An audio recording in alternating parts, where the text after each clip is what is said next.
Hola, bienvenidos a esta nueva explicación visual. Vamos a ir directos al grano porque hoy tenemos por delante algo verdaderamente fascinante. Vamos a destripar uno de los patrones de diseño de software más fundamentales que existen, el patrón Observer. Y no nos vamos a quedar solo en la teoría básica, ¿qué va? Vamos a viajar desde los conceptos más puros hasta las optimizaciones más extremas, esas que usan los motores de videojuegos de primer nivel para no desperdiciar ni un solo ciclo de memoria. Va a ser un viaje arquitectónico increíble, así que vamos a ello. Para que nos hagamos una idea de la magnitud de esto, fijaos en esta frase. Básicamente dice que es imposible tirar una piedra a un ordenador sin darle a una aplicación que use la arquitectura modelo vista controlador. Y debajo de todo eso, adivinad qué hay. Exacto, el patrón Observer. Es que está literalmente por todas partes. Ha sido la base invisible de gran parte del software moderno. Es tan vital que lenguajes tan populares como Java lo metieron de lleno en sus bibliotecas principales desde el minuto 1. Y C# hizo lo mismo integrándolo de forma nativa con la palabra clave event. Es alucinante cómo un concepto que nació en los años 70 con la gente de Smalltalk sigue siendo la columna vertebral de casi todo el software actual. Bueno, y esta es nuestra hoja de ruta para hoy. Primero, el problema del código enredado. Segundo, cómo funciona el Observer. Tercero, abordando la velocidad y el rendimiento. Cuarto, resolviendo la memoria dinámica. Quinto, el problema del oyente caduco. Y por último, Observers hoy y mañana. Empecemos por la primera parte. Sección 1. El problema del código enredado. Logros contra física. A ver, en el desarrollo de videojuegos modernos es lo más normal del mundo querer meter un sistema de logros. Imaginemos que queremos añadir un logro súper específico, algo tipo completar un nivel empuñando solo una comadreja muerta.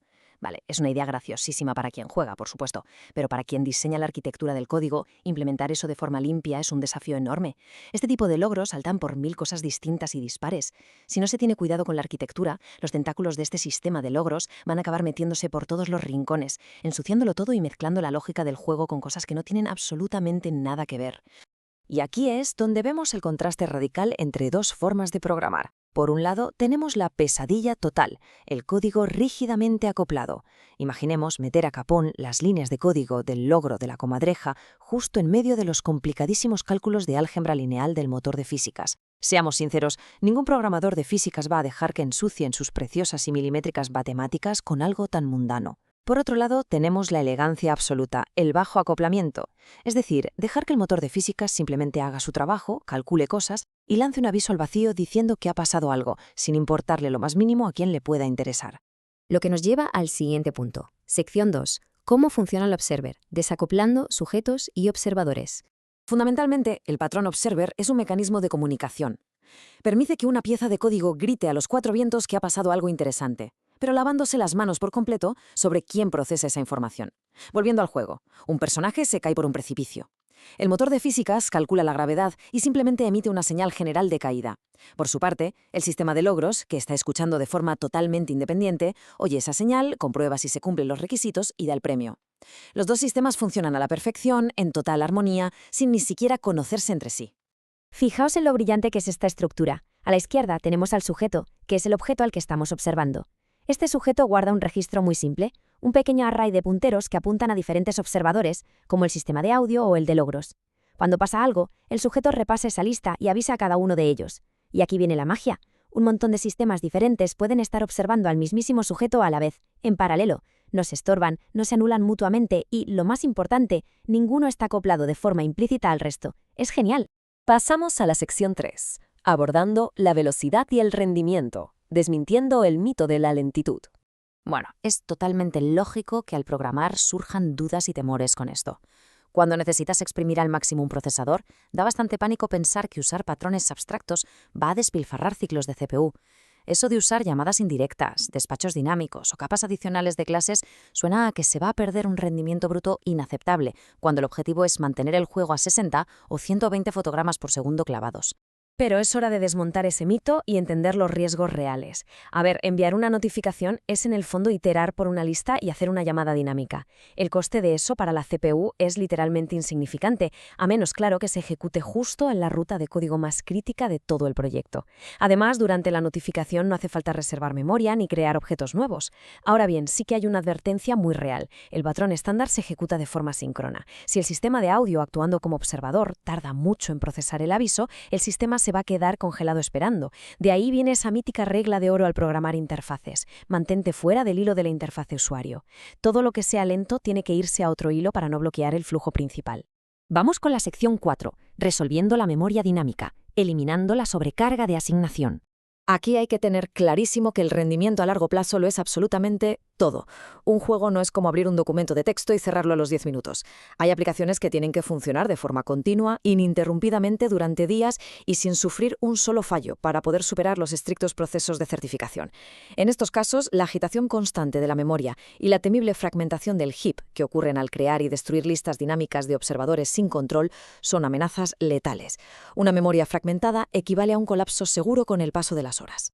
Entonces, para evitar este colapso absoluto con la memoria, en el desarrollo de videojuegos se han ideado unos trucos alucinantes. En vez de que el sujeto ande pidiendo memoria dinámicamente para guardar su lista de observadores, resulta que la lista se construye usando a los propios observadores. Al meterles un pequeño estado interno, los observadores se convierten en los propios nodos de una lista enlazada.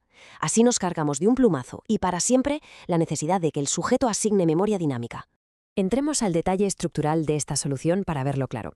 El código del sujeto ahora se ha vuelto increíblemente ligero, solo mantiene un único puntero que mira a la cabeza de la lista, y ya está. Y por su parte, cada código de observador guarda internamente un puntero que indica quién es el siguiente en la cola. Si es necesario registrar uno nuevo, el sujeto solo tiene que engancharlo en la parte frontal de esta lista que ya existe. Es una operación rapidísima, y lo mejor de todo es que el gestor de memoria del sistema ni siquiera se entera de que ha pasado algo. Claro, la versión que acabamos de ver tiene una limitación lógica. Un observador solo puede estar en una vista vigilando a un único sujeto. Pero ¿qué pasa si la complejidad nos exige observar a un montón de sujetos a la vez sin tocar la memoria dinámica? Pues la respuesta es esta variante, una lista enlazada intrusiva apoyada por un object pool, es decir, un grupo de objetos ya creados de antemano. Al arrancar el programa, reservamos un volumen fijo de nodos de lista, que se irán reciclando a demanda. De esta forma, cada nodo apunta al observador y al siguiente nodo. Esto permite infinitas combinaciones cumpliendo a rajatabla la regla sagrada de no pedir nunca nueva memoria dinámica en tiempo de ejecución. Pasamos a la sección 5. El problema del oyente caduco. Cuidado con los zombies. Mucho ojo con esto porque merece una cautela extrema. Imaginemos esta secuencia letal. En el paso 1 creamos una interfaz chulísima para ver la salud del jugador. En el paso 2 conectamos esa pantalla para que observe al jugador. Todo perfecto. Pero en el paso 3 llega el error fatal. Cerramos la pantalla, la descartamos visualmente, pero se nos olvida desregistrar el observador. Y ahí desembocamos en el paso 4. Acaba de nacer un zombie de código. Aunque la interfaz ya no existe en la pantalla, el jugador sigue teniendo un puntero vivo apuntando hacia ella.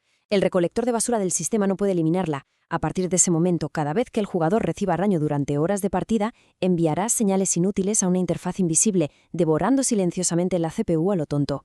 La disciplina a la hora de limpiar y desregistrar es simplemente innegociable. Y llegamos a la última parte, sección 6. Observers, hoy y mañana, de 1994 a los paradigmas modernos. A ver, el patrón Observer se formalizó en aquel mítico libro del Gang of Four en 1994, en pleno apogeo de la programación orientada a objetos. En esa época, todo se construía con jerarquías colosales y clases muy estrictas. Pero seamos realistas, hoy en día implementar interfaces enteras para mandar una simple notificación es súper engorroso y está desfasado. Por suerte, los lenguajes de programación modernos son mucho más ágiles, aprovechan funciones de primera clase, delegados y clusurs. Ahora, un observador puede ser sencillamente una referencia ligerita a un método, sin arrastrar toda la pesadilla arquitectónica de los años 90. Y esto nos sitúa ante una disyuntiva actual interesantísima. El patrón Observer clásico sigue siendo el rey cuando se necesita separar partes del código que no tienen absolutamente nada que ver, como calcular físicas y lanzar un efecto de sonido. El problema es que ese acoplamiento dinámico te puede volver loco buscando errores en tiempo de ejecución. Frente a él tenemos tendencias como la vinculación de datos, o data binding, tan amada en las interfaces de hoy. Es un sistema declarativo espectacular que elimina de un plumazo el tedio de actualizar menús a mano. Pero internamente es tan complejo que intentar meter eso en el núcleo puro de un motor de físicas resultaría excesivamente lento y problemático. Al final, cada herramienta tiene un ecosistema donde es sencillamente imbatible.